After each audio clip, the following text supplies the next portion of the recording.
خود ان کے کہنے کے مطابق 13.75 ارب روپے ماہانہ ہے، تو یہ تقریباً 150 ارب روپے سالانہ بنتا ہے۔ اس کے علاوہ اس کا جو قرضوں کا بوجھ ہے وہ تقریباً 435 ارب روپے کے قرضے ہیں، اور اس میں 150 ارب روپیہ وہ ہے جو حکومت نے کیش ڈیولپمنٹ لون کے طور پہ دیا ہوا ہے، باقی سب بینکوں کے قرضے ہیں۔ اس کے علاوہ تقریباً 350 ارب سے لے کے 370 ارب روپے تک کی لائبلٹیز ہیں، پیبلز ہیں، مختلف وینڈرز کے، مختلف ریگولیٹرز کے۔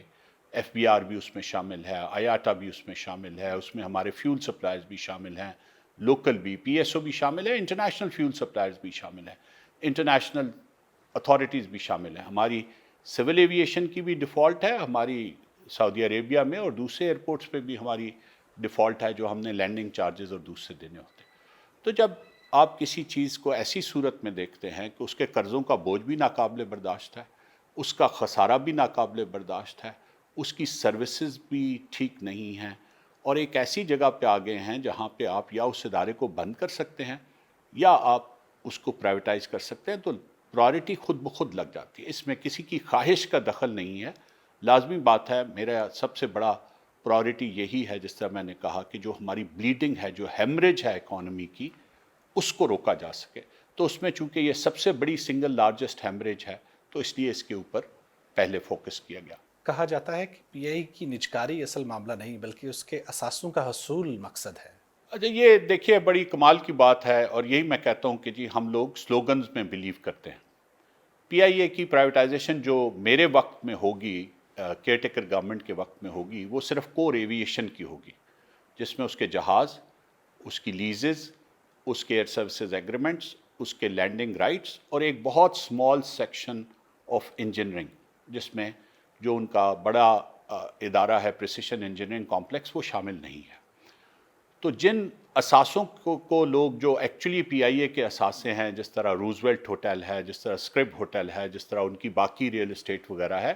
وہ پی آئی اے کی اس پرائیویٹائزیشن میں شامل ہی نہیں ہیں، جو ہماری فرسٹ اور ٹاپ موسٹ پرائورٹی ہے۔ تو اس کی تو بنیاد ہی اس ایلیگیشن کی جو ہے وہ ماس سوائے اس کے کہ ہم ہر چیز کو اسکینڈلائز کرنا پسند کرتے ہیں،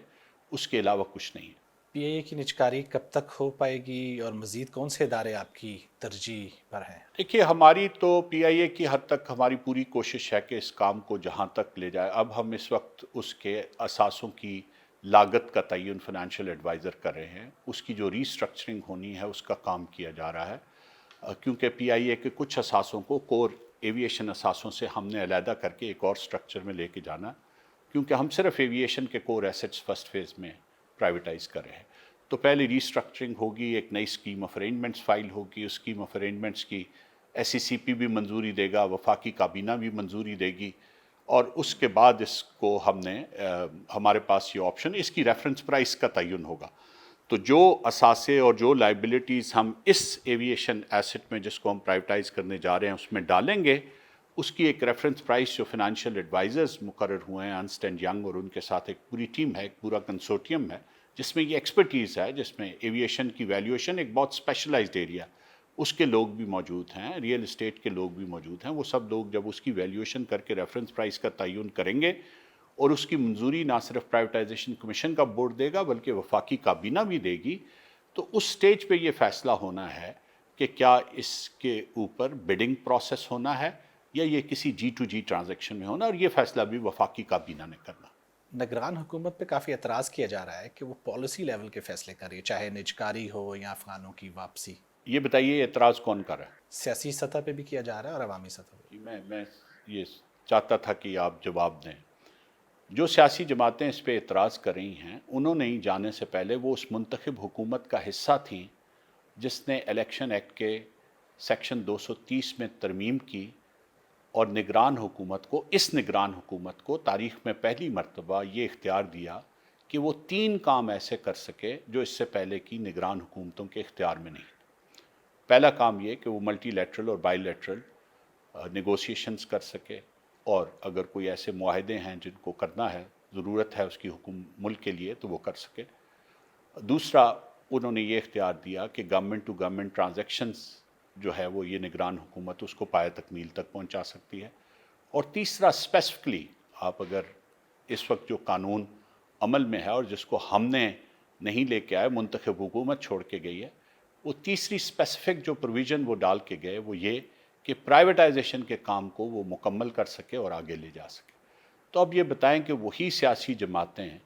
جو حکومت میں ہو کے اپنے جانے سے 10 دن پہلے یہ فیصلہ کر کے وفاقی کابینہ کو اور مجھے بحیثیت وزیر نجکاری اور نجکاری کمیشن کو یہ اختیار کر کے دے کے گئی ہیں کہ آپ یہ کام کریں،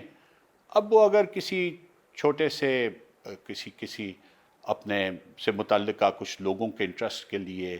یا جو ہمارے ادارہ جاتی مفادات ہوتے ہیں ان کے لیے اگر وہ باہر نکل کے پبلک کو مس گائیڈ کرتی ہیں اور یہ کہتی ہیں کہ جی یہ کام وہ کر رہے ہیں جس کا یہ اختیار نہیں ہے، تو اس کا فیصلہ آپ لوگ بھی کر سکتے ہیں، آپ بھی کر سکتے ہیں۔ 230 سیکشن کی جو امینڈمنٹ کے ٹیکر گورنمنٹ کے آنے سے پہلے ہوئی، اس کو دیکھ لیں اور آپ خود فیصلہ کریں۔